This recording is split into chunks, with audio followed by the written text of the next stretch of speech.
सातवां श्लोक है जिसमें भगवान बताते हैं कार्पण्य दोषो। अर्जुन भगवान को बोलते हैं बहता स्वभाव।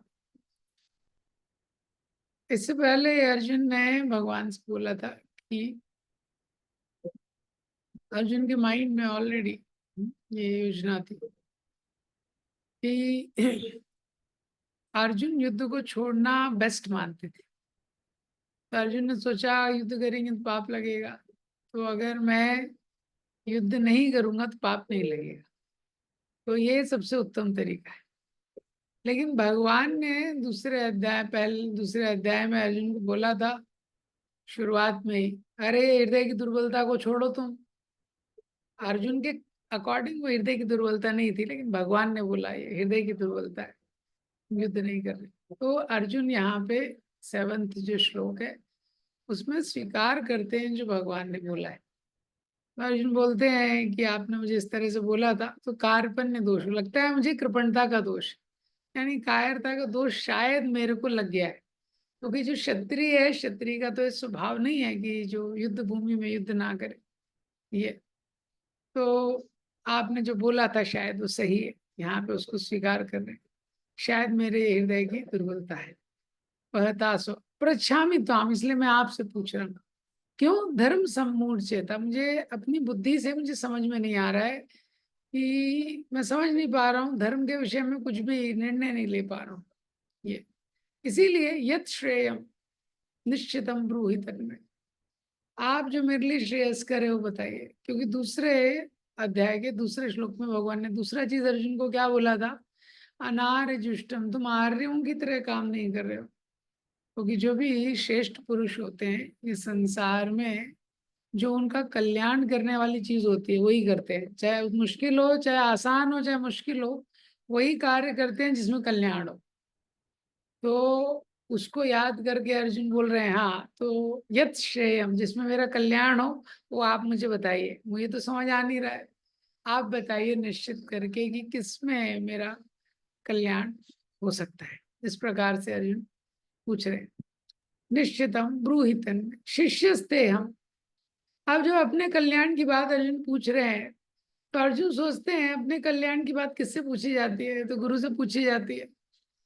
हाँ, सारथी तो नहीं, सारथी से नहीं पूछा जाता है ना। ये अभी तक भगवान को सारथी के रूप में देख रहे, तो जब सारथी के रूप में देख रहे थे तो भगवान से बोलते हैं सेनयोर मध्य रथम स्थापयामि च्युता, मेरी गाड़ी वहां लेके चलो, ड्राइवर वहां खड़ा करो।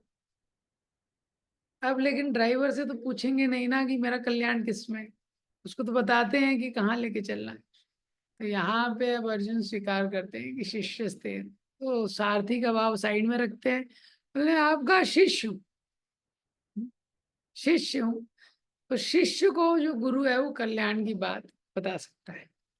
शादी माम त्वाम प्रपन्नम, और मैं मेरे को आप उपदेश दीजिए। हाँ, शादी माम था, मुझे ज्ञान के बारे में आप उपदेश दीजिए। ये प्रपन्नम मतलब मैं पूरी तरह से आपके शरणागत हूँ, अब जो करना है कीजिए। जैसे पेशेंट जब ऑपरेशन थिएटर में जाता है तो डॉक्टर को बोलता है सर्वधर्मान परित्यज्य माम एकम शरणं व्रजम, डॉक्टर को बोलता है मैं पूरी तरह शरणागत हूँ, जो करना है करो। ऐसे ही अर्जुन बोलते हैं कि अभी आपको जो करना है मेरे ऊपर कीजिए। ये जैसे छोटा बच्चा होता है वो पूरी तरह से माँ के ऊपर निर्भर रहता है। हाँ, अगर बीमार हो जाए कुछ भी हो जाए माँ का ही टेंशन है, उसको भूख लगा है माँ का टेंशन। तो ये प्रपन्न जो शब्द है इसका मतलब ये है कि मैं पूरी तरह से आप पे निर्भर हूँ। तो इस श्लोक में 4 चीजें बताई जा रही हैं। पहला क्या है, अर्जुन धर्म के विषय में पूछते हैं प्रच्छामि त्वाम, लेकिन आप किसी से पूछ रहे हैं उसके ऊपर है, उत्तर दे भी सकता है नहीं भी दे सकता है, जरूरी नहीं है आपको उत्तर देगा। लेकिन फिर क्या है वो प्रार्थना करते हैं, अगर कोई प्रार्थना करता है तब क्या है आपका उत्तरदायित्व उसको बताना चाहिए। हाँ। तीसरा वो शिष्य बन जाते हैं, तो जब अगर कोई शिष्य बन जाता है तो फिर क्या है, तो गुरु का जो रिस्पॉन्सिबिलिटी है वो उस पर, गुरु पर रिस्पॉन्सिबिलिटी आ जाता है। और प्रपन्नम वो शरणागत हो जाते हैं। तो जब कोई शरणागत हो जाता है तब तो पूरा रिस्पॉन्सिबिलिटी जिसके शरणागत हुआ है उसकी रिस्पॉन्सिबिलिटी है।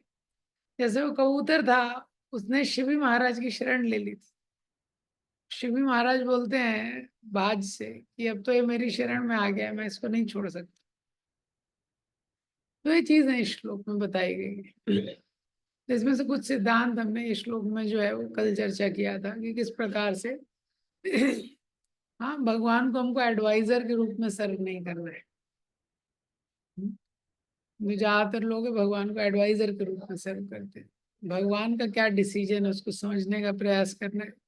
भगवान बिगर पिक्चर जानते हैं हमेशा, जो बड़ी पिक्चर है उसको जानते हैं ये। तो एक और इंटरेस्टिंग चीज है जो दूसरे अध्याय में है, कि पूरा पहला अध्याय है उसमें अर्जुन बोलते हैं लगभग लगभग।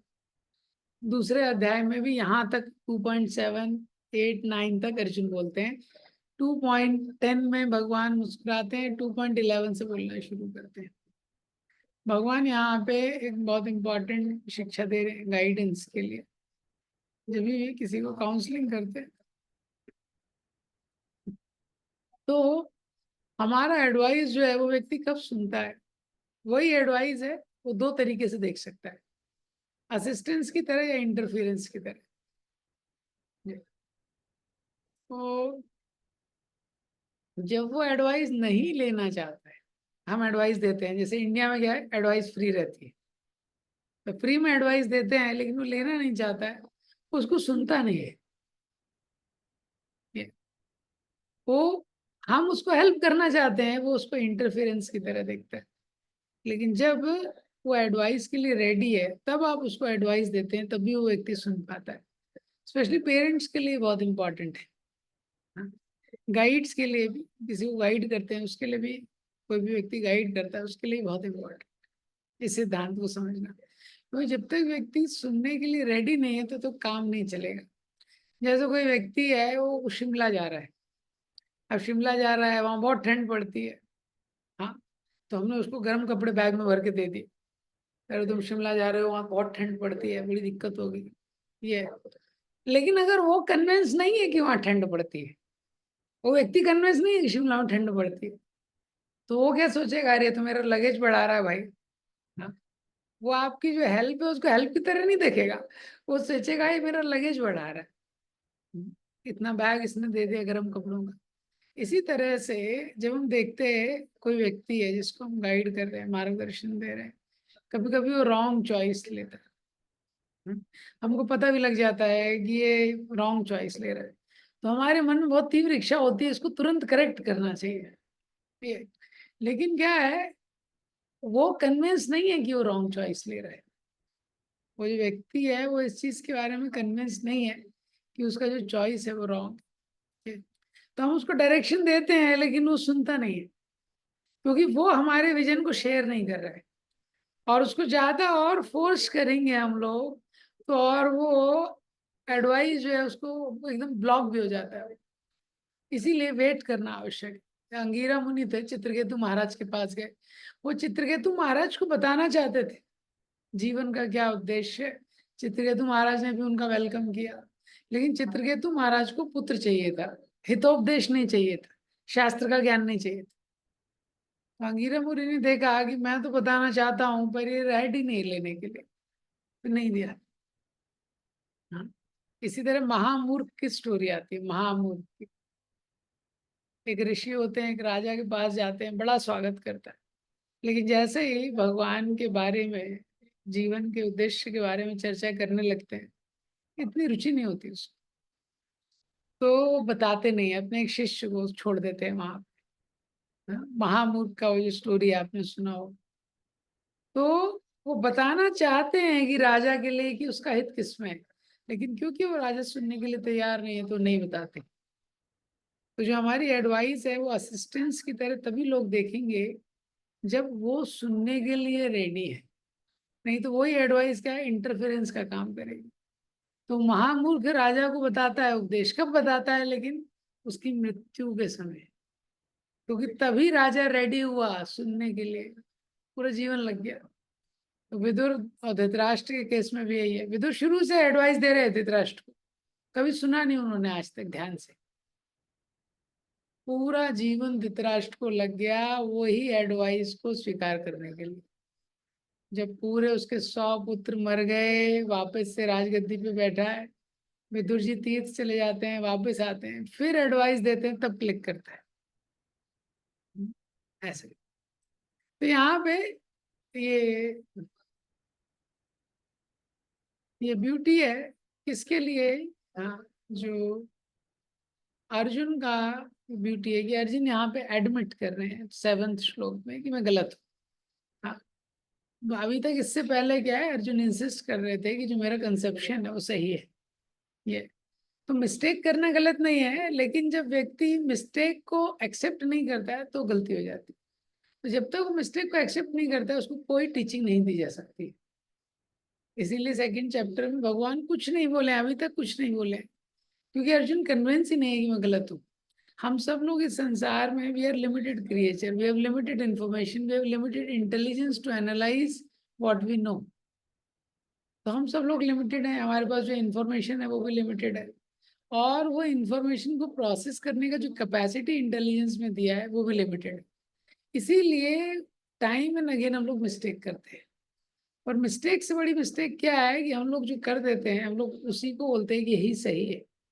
ये तो इसीलिए आई एम राइट वाला जो एटीट्यूड जब किसी व्यक्ति में रहता है वो सुन नहीं पाता है।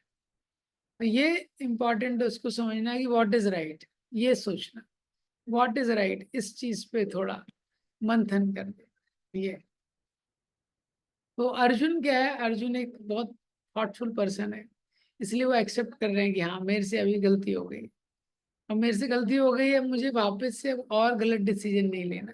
ये दूसरा चीज अर्जुन यहाँ पे रियलाइज कर रहे हैं कि भगवान को चैलेंज करके मुझे कुछ प्राप्त नहीं होगा इस संसार में। हाँ, भगवान की विजडम को चैलेंज करके इस संसार में लोग भगवान की विजडम को चैलेंज करते हैं, कुछ प्राप्त नहीं होता है। हाँ, वैसे तो कोई बोनाफाइड एथिस्ट नहीं है, एक ना एक टाइम पे सबको झुकना पड़ता है, लेकिन जब तक लोग चैलेंज करते हैं, शास्त्रों में लिखा है सही है कि नहीं है, हम कैसे मानेंगे? जैसे एक व्यक्ति था, उसका नाम था निट्से, उसने चर्च के बाहर लिख दिया गॉड इज डेड, और उसके आगे अपना नाम भी लिख दिया निट्से। थोड़े समय बाद क्या हो गया, उसकी मृत्यु हो गई। लोगों ने निट्से और गॉड को चेंज कर दिया, एक्सचेंज कर दिया, निट्से इज डेड, गॉड। तो भगवान को चैलेंज करके, शास्त्र के सिद्धांतों को चैलेंज करके किसी व्यक्ति को संसार में कुछ प्राप्त नहीं।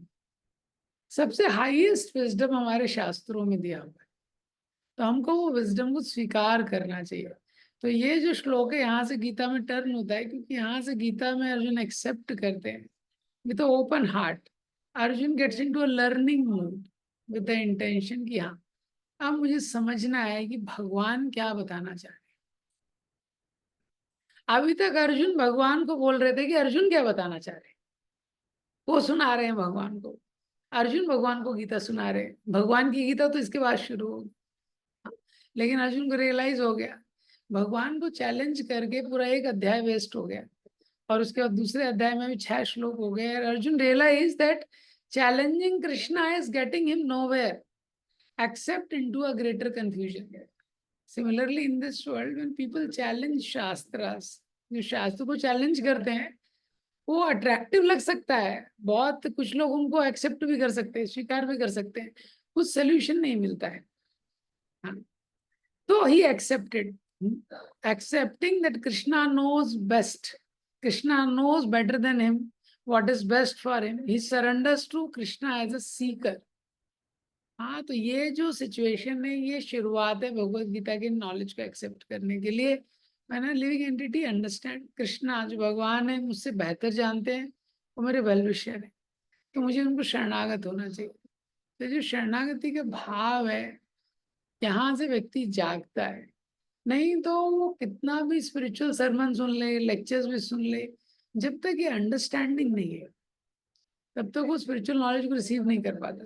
कितने भी स्पिरिचुअल लेक्चर्स उसने सुन लिए, कितने भी बुक्स पढ़ लिए, वो किसका इंटेलेक्चुअल टिटिलेशन हो रहा है, वो नई चीजें जानना चाह रहा है, लेकिन भगवान की चीजों के लिए एक्सेप्टेंस नहीं उसके लिए।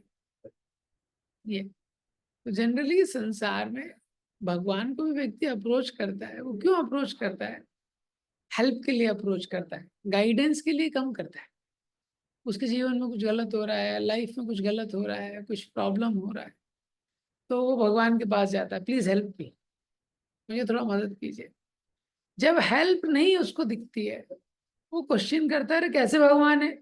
हिंदी मूवी में देखा है ना, वो भगवान के वहां पे मंदिर में जाके घंटियां बजाता है हीरो। अरे मैंने इतना आपके दर पे आके मैंने ओवर टाइम कर दिया, हाँ, अब मेरे जीवन में समस्या है, आप कहाँ चले गए।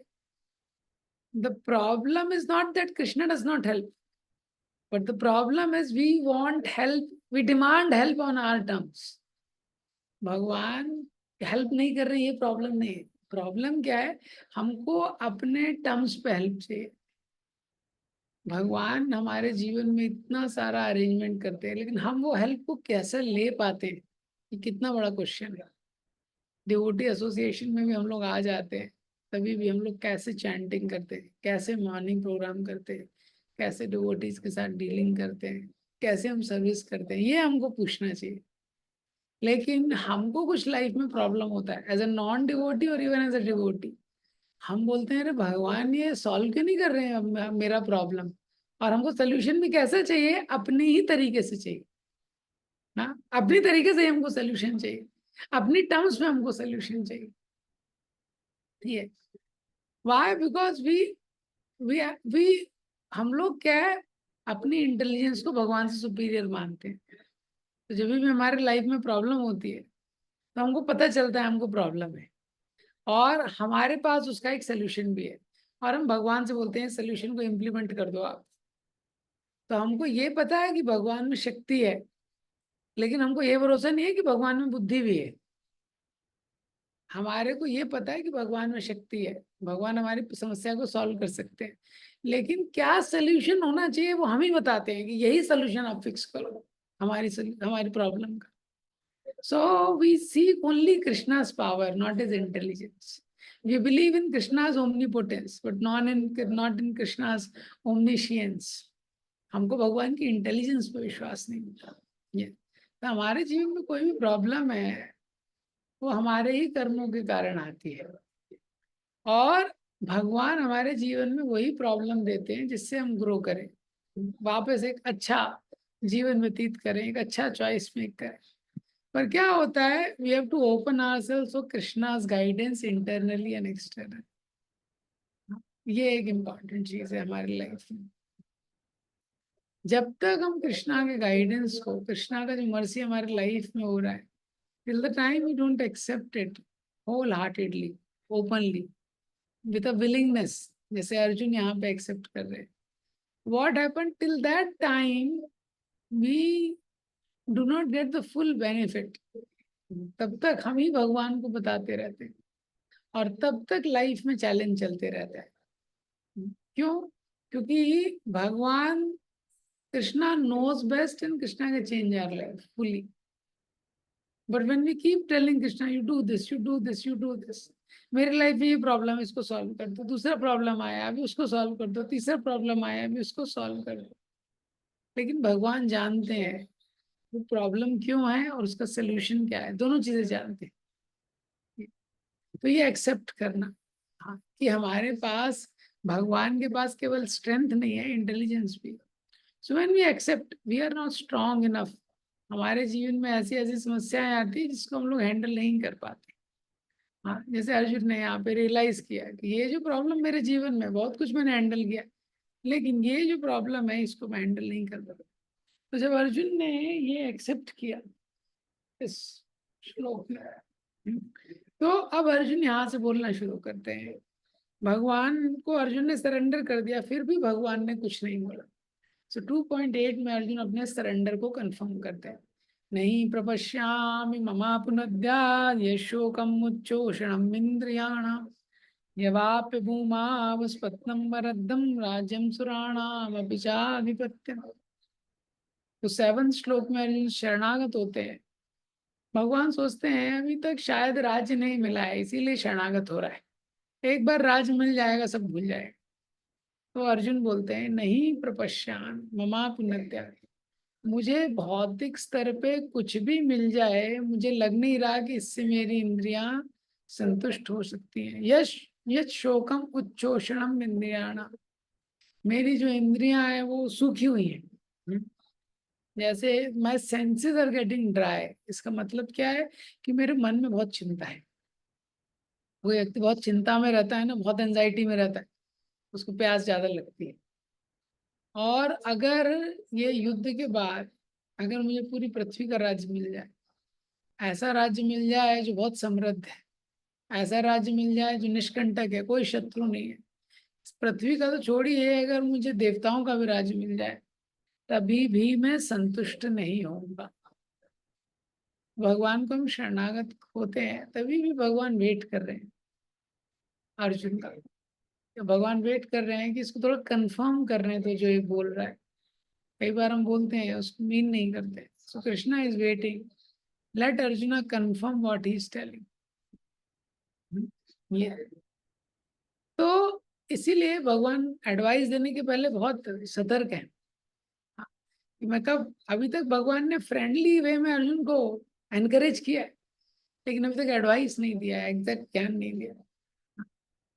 तो यहाँ पे कृष्णा डेमोन्स्ट्रेट कर रहे हैं पेशेंस, कितना पेशेंस की आवश्यकता है। तो भगवान एक्चुअली सबसे एक्सपर्ट व्यक्ति हैं पूरे संसार में। ये भगवान सुप्रीमली कॉम्पिटेंट है, सबसे ज्यादा एक्सपर्ट हैं, और कभी भी किसी भी व्यक्ति को बेस्ट एडवाइस दे सकते हैं। क्यों? क्योंकि भगवान भूत भविष्य वर्तमान तीनों चीजें जानने वाले हैं। हम लोगों को अगर किसी व्यक्ति को एडवाइस देना है, हमको तो पता नहीं उसका भूतकाल प्रॉपरली, और वर्तमान भी प्रॉपर नहीं पता है, भविष्य के बारे में तो जीरो पता है। लेकिन भगवान तो वर्तमान भी जानते हैं और भविष्य भी जानते हैं, तो ऐसा व्यक्ति तो बेस्ट एडवाइस दे सकता है। Yet he remain silent throughout most of the Gita's first chapter. तभी भगवान गीता के फर्स्ट चैप्टर में पूरी तरह से साइलेंट थे। और गीता के फर्स्ट चैप्टर के एंड में 46th वर्ष में अर्जुन ने अपने शस्त्र नीचे रख दिए। ये फिर सेकंड चैप्टर में भगवान ने मित्र की तरह अर्जुन को बोला, खड़े हो, युद्ध करो। हाँ, लेकिन अर्जुन डिफेंसिव हो गए। अर्जुन ने बोला, मैं कैसे युद्ध करूं, भीष्म पितामह को और इन सबको कैसे मारूं। फिर भगवान चुप हो गए। लेकिन फाइनली 2.7 में अर्जुन सरेंडर करते हैं। 2.8 में अर्जुन कंफर्म करते हैं क्या, कि मुझे अब आप गाइडेंस दीजिए, मुझे आपके गाइडेंस की आवश्यकता है, उसके बिना मैं प्रॉब्लम सॉल्व नहीं कर पाऊंगा। और अर्जुन बोलते हैं कि मुझे अगर पूरी पृथ्वी का भी राज्य मिल जाए मैं संतुष्ट नहीं हूँ। इस संसार में हमेशा अचीवमेंट से फुलफिलमेंट नहीं होता है। हाँ, मतलब कोई चीज हमने अचीव कर ली, बस जरूरी नहीं है कि उससे हमको हमेशा फुलफिलमेंट भी प्राप्त। हाँ, इस संसार में भी हम देखते हैं कि कोई व्यक्ति है, उसको धन मिल गया, संपत्ति मिल गई, हाँ, लेकिन वो पूरी तरह से फुलफिलमेंट नहीं होता उसके हार्ट का। मटेरियली जो गोल हम अचीव करते हैं, 10th में रिजल्ट आता है, 12th में रिजल्ट आता है, जॉब लगती है, मैरिज हो जाता है, ये सारी चीजें जीवन में मिलती हैं, लेकिन इससे हार्ट फुलफिल नहीं होता पूरी तरह से। ये तो अर्जुन यहाँ पे बोल रहे हैं कि ये जो राज्य है ये मुझे फुलफिलमेंट नहीं दे सकता। ये हाँ, तो जब भी व्यक्ति को समझ में आता है कि मटेरियल चीजें मुझे फुलफिलमेंट नहीं दे सकती, तभी वो स्पिरिचुअल नॉलेज को रिसीव करता है। जब तक he is fulfilled and satisfied with the current situation, he does not look for something better. जो भी व्यक्ति भौतिक संसार में उसको लगता है कि मेरा जीवन प्रॉपर है, संतुष्ट है, वो आध्यात्मिक ज्ञान को लेने के लिए अभी वो प्रॉपर पात्र नहीं है। इसीलिए शास्त्रों में बोला है, तस्मात् गुरु प्रपद्येता। गुरु के पास कब जाना चाहिए? जब उसको समझ में आए कि भौतिक संसार की कोई भी चीज मुझे आश्रय नहीं दे सकती है, तभी वो गुरु का आश्रय ले सकता है। तो इस संसार में हमारी कुछ आवश्यकताएं हैं। जैसे कोई व्यक्ति ड्राइव कर रहा है कार में, तो पेट्रोल डालना पड़ेगा। हाँ, लेकिन क्या है, जब वो ड्राइव कर रहे हैं तो दो चीज है। एक है गाड़ी के लिए पेट्रोल चाहिए, और किसी गंतव्य पे, किसी डेस्टिनेशन पे वो जा रहे हैं। तो अगर गाड़ी में पेट्रोल नहीं है, तो सबसे पहले उसकी चिंता रहेगी कि पेट्रोल कहाँ डलेगा। तो सबसे पहले जैसे ही पहला पेट्रोल पंप आएगा वहां पेट्रोल डलवाएगा वो। लेकिन वो एक डेस्टिनेशन पे जा रहा है, वो एक पेट्रोल पंप से दूसरे पेट्रोल पंप पे नहीं जा रहा है केवल। ऐसा नहीं है कि इस पेट्रोल पंप पे पेट्रोल डलवाया, फिर वो ढूंढ रहा है दूसरा पेट्रोल पंप कहाँ है, ये पेट्रोल खाली हो जाएगा, वहां पेट्रोल भरवाऊंगा। नहीं, पेट्रोल भरवा रहा है किसी एक डेस्टिनेशन पे जाने के लिए। अगर पेट्रोल पंप को ही उसने जीवन का गोल बना लिया कि कि बस एक पेट्रोल पंप से दूसरे पेट्रोल पंप में जाना है, यही गोल है, तो लाइफ बहुत बोरिंग हो जाएगा। इसी तरह हमारे लाइफ में हमको कुछ चीज़ों की आवश्यकता है जीवन जीने के लिए। नौकरी की आवश्यकता है, कुछ रिसोर्सेज की आवश्यकता है, फूड की आवश्यकता है, कुछ प्रोफेशन की आवश्यकता है, लेकिन ये जीवन का उद्देश्य नहीं। तो अगर किसी के व्यक्ति के पास आपने बहुत सारा धन दे दिया, भोजन की सामग्री दे दी, उसको एक बहुत अच्छा जॉब दे दिया, फिर भी इन चीजों को जीवन का उद्देश्य नहीं बनाया जा सकता है। अगर किसी व्यक्ति ने नौकरी को ही जीवन का उद्देश्य बना लिया, कुछ अच्छा पद प्राप्त करने को ही जीवन का उद्देश्य बना लिया, आप देखेंगे ऐसे लोग हमेशा बोर रहते हैं, बोर हो जाते हैं। क्यों? समझ नहीं आता अभी क्या करना है आगे। अगर यही जीवन का उद्देश्य था तो ये तो प्राप्त हो गया, लेकिन इससे वो संतुष्टि तो प्राप्त नहीं हुई है। तो यहाँ पे वही प्रॉब्लम अर्जुन को समझ में आ रहा है। राज्य तो मिल जाएगा, पूरी पृथ्वी का राज्य मिल जाएगा, लेकिन उससे मेरे हृदय को वो संतुष्टि नहीं मिली। हाँ, तो वो एक स्पिरिचुअल शेल्टर की आवश्यकता है। हर व्यक्ति को इस संसार में एक स्पिरिचुअल शेल्टर की आवश्यकता है। तो अर्जुन वो शेल्टर की जो आवश्यकता है उसको एक्सपीरियंस कर रहे हैं। इसी तरह हम भी अपने लाइफ में स्पिरिचुअल पर्पस के लिए जीते हैं, तभी वो फुलफिलमेंट हमको मिलता है। ये जैसे कोई पक्षी होता है ना, आपने देखा है पक्षी रहते हैं वो आकाश में उड़ते हैं, और वही पक्षी को अगर आप पिंजड़े में बंद कर दो, पिंजड़ा आप सोने का भी लगा दो और पिंजड़े के अंदर आप 3 टाइम उसको भोजन भी दो, लेकिन आपने गलती से अगर पिंजड़े का दरवाजा खुला छोड़ दिया ना, तो पंछी भाग जाएगा। अभी देखो, आपने उसको सोने के पिंजड़े में रखा था, सोने के पिंजड़े में उसको रखा था, 3 टाइम भोजन दे रहे थे, तभी भी क्या है, भाग जाएगा। इसी तरह मनुष्य जिस आनंद की खोज कर रहा है वो भौतिक वस्तुओं में नहीं है। इसीलिए भौतिक स्तर पे आप उसको कोई भी चीज दे दो, यहाँ से व्यक्ति स्वर्ग चला जाए, कहीं पे भी चला जाए, भौतिक स्तर पे वो संतुष्ट नहीं हो पाता है जब तक वो व्यक्ति अपने खुद के घर नहीं जाएगा। हमारा जो एक्चुअल होम है, जिसको स्पिरिचुअल वर्ल्ड बोलते हैं, जब तक लिविंग एंटिटी वहां पे जाएगा नहीं, वो संतुष्ट नहीं होगा। और वहां पे जाने के लिए उसको यहाँ पे भक्ति करना पड़ेगा। यहाँ पे भक्ति करना पड़ेगा, जो भौतिक आवश्यकताएं हैं उसकी पूर्ति करनी है, लेकिन वो जीवन का उद्देश्य नहीं है। वो केवल क्या है, गाड़ी में पेट्रोल भराने जैसा है, उसको भरा के मेन गंतव्य की ओर बढ़ना है। तो अर्जुन को यहाँ पे समझ में आ रहा है कि इस संसार में किसी भी चीज से, मटेरियल चीज से मैं सेटिस्फाई नहीं हो पाऊंगा। जब व्यक्ति को ये रियलाइज होता है कि कोई भी भौतिक चीज मुझे सेटिस्फाई नहीं कर सकती है, तब वो भगवान की ओर मुड़ता है, भगवान का आश्रय लेने का वो प्रयास करता है। तो अर्जुन में वो स्पिरिचुअल क्वेस्ट यहाँ पे जागृत हुआ। हाँ, ये जागृत हुआ है। तो जब हम इस तरह से प्रश्न करना शुरू करते हैं, जीवन में क्या वो चीज है जो वास्तव में मुझे संतुष्टि दे सकती है, तो स्पिरिचुअल लाइफ को सीरियसली लेते हैं। स्पिरिचुअल लाइफ में भी कई बार आ जाते हैं एकदम मैकेनिकली, मशीन की तरह मॉर्निंग प्रोग्राम कर रहे हैं, जब कर रहे हैं, तो वो इतना संतुष्टि नहीं देगा। लेकिन जब व्यक्ति को समझ में आता है क्या वो चीज है जो वास्तव में लाइफ में काउंट होती, spiritual life is the life, when he realises, then he take spiritual life very seriously. ये तो संसार का जो सुख है, हाँ, कोई व्यक्ति को बिल्कुल रेस्ट नहीं हुआ है, उसको रेस्ट करने मिल गया, थोड़ा सुख मिलेगा।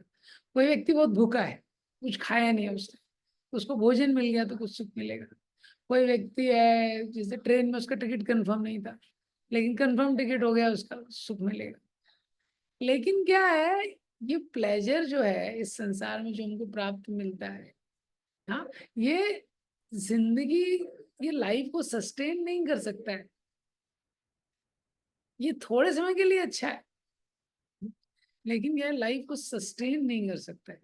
प्लेजर जब पर्पस बन जाता है किसी व्यक्ति के जीवन में, वो व्यक्ति का जीवन बोर हो जाता है, वो व्यक्ति का जीवन एकदम स्टैटिक हो जाता है, स्टैग्नेंट हो जाता है। तो प्लेजर का भी पर्पस नहीं बनना चाहिए। पर्पस क्या है, भगवान से कनेक्ट करना और भगवान की सेवा में कंट्रीब्यूट करना, ये दोनों चीजें इंपॉर्टेंट।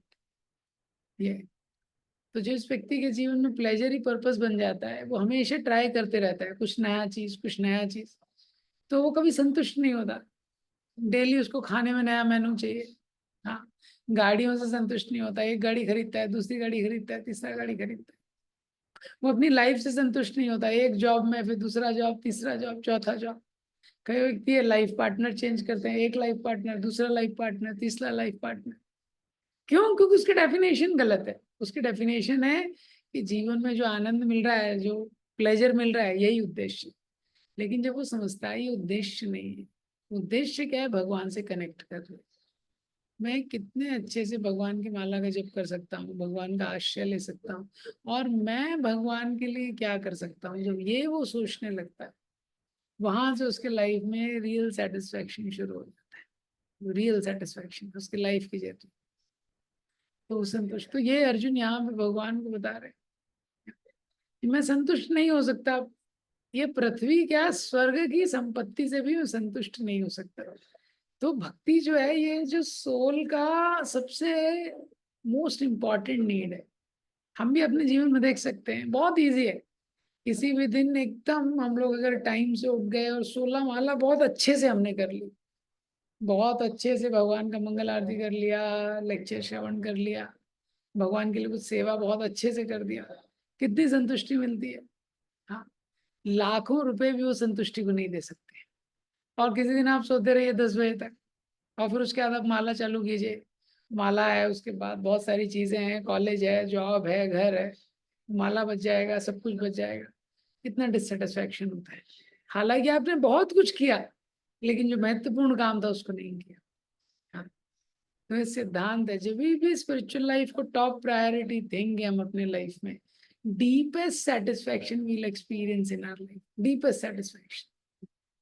ये और स्पिरिचुअल लाइफ को जब भी कॉम्प्रोमाइज करते हैं हम लोग, तो क्या है, सब कुछ होते हुए व्यक्ति खाली रहते हैं। हाँ, ये सिद्धांत अर्जुन बोल रहे हैं, मुझे सब कुछ प्राप्त हो जाए पूरी पृथ्वी का, तभी भी मेरे को वो सेटिस्फैक्शन नहीं मिल सकता है, मुझे सेटिस्फैक्शन नहीं मिले। ये तो अर्जुन ये स्वीकार कर रहे हैं। जब लिविंग एंटिटी स्वीकार करता है कि मैं पावरलेस हूँ, मुझे भगवान की आवश्यकता है। हाँ, मैं अपने अरेंजमेंट के द्वारा, अपने, कई बार हम लोग अपने माइंड के द्वारा अरेंजमेंट करते हैं। हाँ, लाइफ में जब भी व्यक्ति बोर होता है, उसको सेटिस्फेक्शन नहीं मिलता, माइंड बहुत सारे आइडिया देता है। हाँ, तो माइंड में आइडिया आते हैं, माइंड हमेशा मटेरियल आइडिया देता है। अरे कुछ अच्छा खाने मिल जाएगा, सेटिस्फेक्शन हो जाएगा। अरे थोड़ा घूम के आ जाओ, यहाँ थोड़ा घूम के आ जाओ, थोड़ा पिकनिक करके आ जाओ, सेटिस्फेक्शन मिल जाएगा। थोड़ा कुछ माइंड मटेरियल चेंज के बारे में आइडिया देता है, ये चेंज कर लो सेटिस्फेक्शन मिल जाएगा, ये चेंज कर लो सेटिस्फेक्शन। रियल सेटिस्फेक्शन तभी मिलेगा जब हम जेन्युइनली कृष्ण का शेल्टर लेंगे। जेन्युइनली जब कृष्ण का शेल्टर लेंगे, तभी, तब तक उसको सेटिस्फेक्शन नहीं मिलेगा, वो कुछ भी करते रहे। ये जैसे कोई व्यक्ति बीमार है, हाँ, तो अगर बहुत बीमार है, वो कितना भी बोलता रहे मैं बीमार हूँ, भगवान ने ऐसा मेरे साथ क्यों किया, मैं क्यों बीमार हो गया, इतना भी इस तरह से तर्क करते रहे, उसका इमोशनल एनर्जी जाएगा इसमें के। जब वो डॉक्टर का शेल्टर लेता है, जो डॉक्टर ने मेथड बताया है, ये मेडिसिन लो, ये करो, ये नहीं करो, जब उसको फॉलो करता है, वो ठीक हो जाएगा। इसी तरह सुप्रीम डॉक्टर है कृष्ण, और उन्होंने बताया है क्या प्रोसीजर है, ट्रीटमेंट क्या है, भक्ति योगा। मेडिसिन क्या है, होली नेम। होली नेम लो, 4 नियमों का पालन करो। जब हम ट्रीटमेंट के लिए अपने आप को ओपन करते हैं, तो लाइफ में चेंज होता है। तब तक व्यक्ति केवल रोते रहता है, लेकिन लाइफ में चेंज नहीं होता। जब वो रियलाइज करता है कि हाँ, सबसे वैल्यूएबल चीज मेरे लाइफ में क्या है, इस संसार की संपत्ति नहीं है, कृष्णा से कनेक्शन है मेरा सबसे वैल्यूएबल चीज मेरे लाइफ का। ये अर्जुन को यहाँ पे रियलाइज हो गया। और जिस भी व्यक्ति को गीता के नॉलेज जो है उसको स्वीकार करना है, उसको एक्सेप्ट करना है, उसको अपने लाइफ में लाना है, उसको ये स्वीकार करना पड़ेगा। हाँ, तभी वो नॉलेज को उसको ले पाएगा। तो श्रीमद् भागवतम के 7वें स्कंद में इसका उदाहरण दिया है।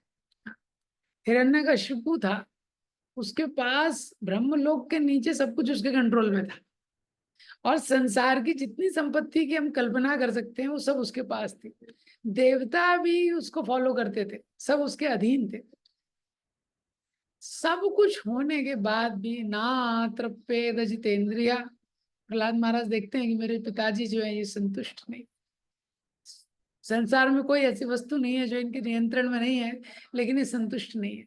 और वही हिरण्यकशिपु के 4 पुत्रों में से एक पुत्र था प्रहलाद, जिसके पास कुछ भी नहीं था, भौतिक रूप से एक तरीके से कुछ भी नहीं था। और हिरण्यकशिपु ने कितना ट्राई किया उसको मारने का, सब कुछ करने का, वो प्रहलाद पूरी तरह से संतुष्ट था। क्यों संतुष्ट था? क्योंकि जो प्रहलाद महाराज थे वो भक्ति में लगे हुए थे, कॉन्स्टेंटली भगवान का रिमेम्बरेंस चल रहा था, तो पूरी तरह से संतुष्ट। तो 8th श्लोक में अर्जुन बता रहे हैं और हमको भी दिखा रहे हैं, सिखा रहे हैं कि हमको अगर पूरी तरह से संतुष्ट होना है लाइफ में, हमको स्पिरिचुअल लाइफ को पहली प्रायोरिटी लाइफ में रखना पड़ेगा। स्पिरिचुअल लाइफ मतलब क्या है? Reading, hearing, chanting. Reading, hearing, chanting को लाइफ में पहला प्रायोरिटी हमको देना पड़ेगा। हाँ, रीडिंग, हेयरिंग, चैंटिंग मॉर्निंग, और केवल उसको करना नहीं, अच्छे से करना। हाँ, अच्छे से करना, उसको एक एनर्जी डाल के हमको करना। हाँ, तो जितने अच्छे से और रेगुलरली जब हम स्पिरिचुअल लाइफ करते हैं, हमारी लाइफ में डीपेस्ट सेटिस्फेक्शन को हम अनुभव कर सकते हैं। ये यहाँ पे अर्जुन बता रहे हैं। और जैसे ही, हाँ, जैसे ही हम स्पिरिचुअल लाइफ में कॉम्प्रोमाइज करना शुरू करते हैं, तो मटेरियली बहुत कुछ होने के बाद भी एक वैक्यूम लगता है। ऐसा लगता है व्यक्ति कुछ खा लिए, कुछ खा लिए, कुछ खा लिए, उस तरीके से उसको लगता है। हाँ, जैसे व्यक्ति जब फास्टिंग करता है ग्रेन से, तो उस दिन उसको क्या लगता है? मैंने कुछ कुछ कमी लगती है। हमेशा खा रहा था ना, उसको लगता है आज कुछ खा लिए, कुछ खा लिए। इसी तरह से एक भी दिन अगर रीडिंग, हेयरिंग, चैंटिंग है, ये नहीं होता है, तो जो जेन्युइन डिवाइड एक्सपीरियंस करेगा कुछ क्या है, खा लिए। तो क्या है, 8th श्लोक है। 9th श्लोक में वापस से अर्जुन अपने सरेंडर को कंफर्म करेंगे, फिर भगवान आगे अर्जुन को बताएंगे, उसको कल देखेंगे। अभी किसी को कोई प्रश्न है, कुछ कमेंट है तो पूछ सकते हैं।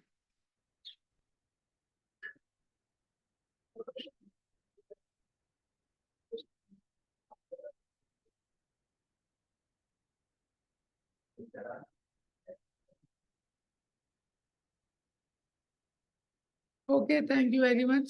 शील एंड शील प्रभुपाद की जय। श्रीमद् भगवद गीता।